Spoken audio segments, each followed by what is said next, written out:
In the previous episode, it was mentioned that the flood washed zombies into the only passage of the building, trapping Naomi and Dory here. From Dory, Naomi learned for the first time that the intercom in Howard's room was planted by him. Dory believed that undermining Howard's trust was his chance to rise in power. Little did he expect that this would coincide with Naomi's plan. Disagreements arose between them. Naomi insisted on sending little Morgan out, while Dory wanted to keep the child. Dory wasn't power-hungry. He was influenced by Charlie's fate and the death of his son, John. Outside, he didn't want the same for little Morgan. The building was the safest haven. Dory believed he could persuade Victor to change his ways of ruling. Naomi was perplexed why Dory was so hard to convince. Dory opened his mouth but ultimately said nothing. At that moment, the iron door behind them started to give way. Realizing it was time to act, Dory picked up little Morgan. Naomi donned armor, as they lacked weapons. To cover for Dory, they prepared and pushed the iron door outward, momentarily holding the zombies back 2 meters. Naomi took the front, shielding Dory from the zombies. Dory thought of taking the child to the elevator, but zombies blocked the path. Naomi urged him to take little Morgan through the tunnel and hand the child to Morgan, but Dory refused again. Naomi, while holding back the zombies, argued that keeping the child in the building wasn't helping. Getting little Morgan out would prevent her from becoming Victor's pawn. Dory hesitated and didn't act. He suddenly saw his gun fall into the water, picked it up, and shot 4 zombies, easing some pressure off Naomi. But the gun soon ran out of bullets. 2 more zombies approached through the tunnel. It was too late for Dory to take little Morgan out. They had no choice but to retreat to the corner. Naomi complained that he could have taken little Morgan out. Dory glanced at the wall behind them and suggested calling the people who planned her escape to come down and help. But Naomi didn't want to risk it. If caught, Victor would kill them. She then loudly questioned why Dory wouldn't let the child go, asking what he feared. Dory, with a touch of sadness, said, "Charlie couldn't survive outside, and I won't last much longer either." Naomi didn't understand what he was talking about. Dory lifted his shirt, revealing a swollen, reddened abdomen. Naomi couldn't believe what she saw and was at a loss for words. She chose to pick up the wall phone and immediately called Grace for help. Dory then told Naomi that he was infected during their last visit to the house to pick up Charlie. He had been careful, but it still happened. That's why he didn't want them to live outside. They just need to finish constructing the building. Suddenly, gunfire rang out and several zombies were swiftly eliminated. However, it wasn't Grace who arrived but Victor and his people. Howard revealed that they had captured Grace as she was getting on the elevator. Dory tried to explain to Victor that things weren't as they seemed. Then Howard noticed the crying from the box and opened it to find little Morgan. Delighted, he brought the child to Victor, proclaiming his promise to find her had been fulfilled. You didn't find her. Howard's smile faded as Victor's trust in him visibly diminished. Victor took the child and turned to leave without arresting Naomi.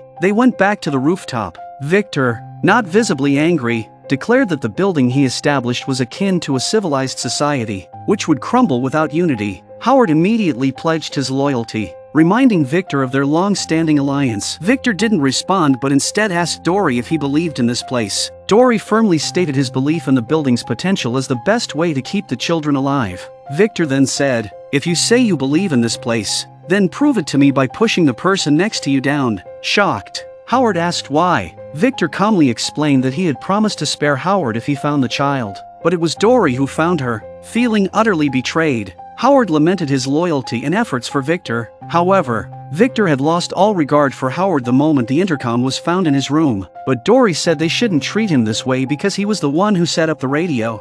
You see, Victor!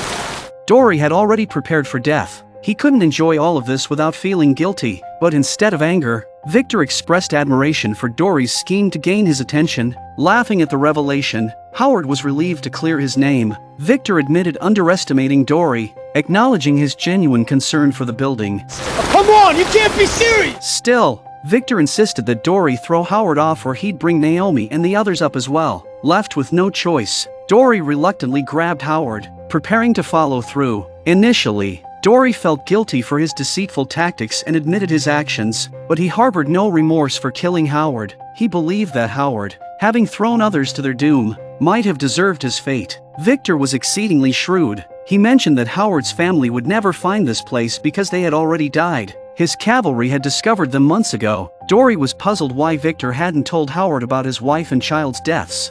Victor retorted, why should he? The hope of finding his family motivated Howard to help build the building. Everyone needs a driving force. Dory realized he had replaced Howard's position, but could someone like Victor really trust others? Dory recalled Naomi's words, questioning Victor's trustworthiness. Victor then casually stated that Howard's apartment was now Dory's. Dory felt overwhelmed, having never encountered someone so calculating in his life. The next day, Dory moved into Howard's apartment. Victor, carrying little Morgan, visited, appearing like a caring boss. The place still held many of Howard's possessions, including his favorite armor, which Victor suggested discarding. Victor mentioned he didn't want a repeat of yesterday's events and admitted the need for change. Dory perked up, thinking Victor might consider his suggestions. However, Victor had his own plans. He knew Grace and Naomi were involved and declared himself as little Morgan's new father. The child would grow up in his penthouse, and others were to have no contact. Dory protested separating the child from her mother, but Victor dismissed it, claiming her real mother was long dead and Grace was merely a substitute. This was far from Dory's intentions. He inquired about his role, to which Victor replied he just needed to ensure the child never left the building. Realization dawned on Dory. He couldn't change someone like Victor and was foolish to think replacing Howard would alter the building's way of life. Dory drew his gun on Victor but ultimately didn't shoot, just knocking him unconscious. He understood that while the building was appealing, Victor saw it as personal property, unfit to care for little Morgan. Immediately, Dory picked up the walkie-talkie and called Morgan. Morgan's voice came through, saying, "I've been waiting outside the building." Without hesitation, Dory picked up the child and put on the armor that Howard had collected. Dory prepared to navigate through thousands of zombies to deliver the child to Morgan. Grace placed little Morgan inside the armor and put headphones on her to stop her from crying. Dory promised Grace that, having made many mistakes in his life, his last act would be successful.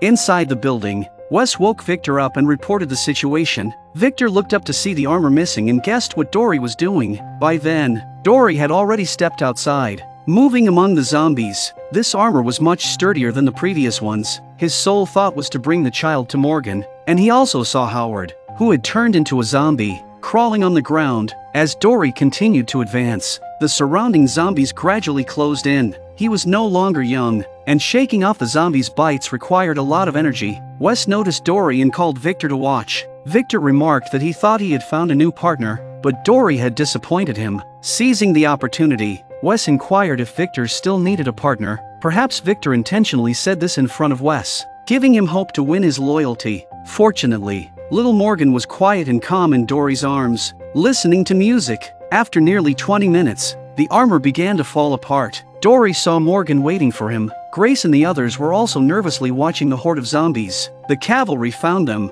not surprisingly, as the sewers were blocked, leaving no escape. Finally, Dory broke through the zombie crowd as expected. Mr. Dory? Morgan quickly took the child. As the zombies closed in, Morgan prepared to pull Dory away, but Dory revealed he couldn't go. His shoulder was bitten. He decided to stay behind to buy Morgan time. Dory urged Morgan to take good care of the child and then walk toward the zombie crowd. Morgan didn't hesitate and quickly left the area. Dory, out of strength, was eventually devoured by the zombies. On the rooftop, Victor witnessed this and grabbed the intercom, declaring that Morgan had won this round but the war had just begun. He threatened that he had Naomi and Grace, and if Morgan dared step into the building again, he'd kill them. Victor then broadcasted a message on the public channel, telling survivors that his building was safe and inviting good people to join him in building the future. Morgan, hearing Victor's threats, didn't respond but calmly continued forward with the child. I love you so, sonny boy. Meanwhile, Sherry arrived at the shore, dragging a white package, which turned out to be a foldable inflatable boat. In just 5 minutes, the boat was inflated. Then she pulled back a cloth to reveal a white box, apparently prepared days ago, filled with various survival supplies. Sherry placed them into the boat one by one, raising suspicions whether she wished to avoid the building's conflict and leave on her own. Just then, Sherry's walkie-talkie crackled to life with Dwight's voice. He asked why she hadn't woken him before leaving alone. Sherry replied she wanted him to get some more sleep. When asked where she was, Sherry lied that she was out scavenging for supplies but hadn't found anything. Dwight informed her that someone on the Dark Horses channel was calling for help, a woman being chased by zombies. He decided to head over first. Sherry expressed concern it might be a trap set by Victor, but Dwight felt they needed to check it out anyway, hoping to possibly recruit another fighter. Worried for Dwight, Sherry quickly secured the boat and supplies, preparing to meet up with him. The woman calling for help was frantically running at the edge of the woods with zombies in pursuit. She reached the location Dwight mentioned but unexpectedly fell, leaving her backpack behind. She grabbed a stone and continued running into the woods, where the situation worsened with zombies in all directions. Just as she braced for a fight, gunfire erupted. Dwight had arrived on horseback and eliminated 3 zombies before running out of bullets. 1 zombie remained in front of the woman. Dwight yelled out a warning about the zombie's intense radiation and cautioned against physical contact. Fortunately, someone saved the woman from direct confrontation with the zombie. It was Sherry, who handed the woman a mask. After introductions, they removed their masks, deeming the radiation levels safe in that area. The woman, Maya, turned out not to be from around there. She had traveled by boat for several days searching for her estranged child. Unaware of the radiation, Maya asked if they were from the building. Having heard Victor's invitation on the radio, Dwight clarified they were archenemies of the building's leader but still suggested Maya check the building. He instructed Maya to retrieve her belongings and offered to show her the way. Sherry lost her temper, knowing what Dwight was thinking. With a submarine and the building on the brink of war, Dwight probably thought the submarine would lose. Dwight explained that the building had more people and guns. If Maya were alone, he would recruit her to the submarine, but with a child to worry about, her chances of survival were better at the building. Sherry calmed down, though still preoccupied with her thoughts. Then Morgan's voice came through the walkie-talkie. Morgan? It's Morgan. Announcing his return and needing their support. Sherry immediately responded, asking for Morgan's location. Morgan explained he was being followed by zombies from beneath the building and needed their help. Sherry thought for a moment and said they were running out of bullets and couldn't kill the zombies anyway. Morgan added that there was no need to kill all the zombies because there were too many to eliminate. Sherry realized something was unusual and asked Morgan how many zombies there were. Morgan replied with a single sentence, "They're all here, behind him." A dense crowd of zombies was following closely.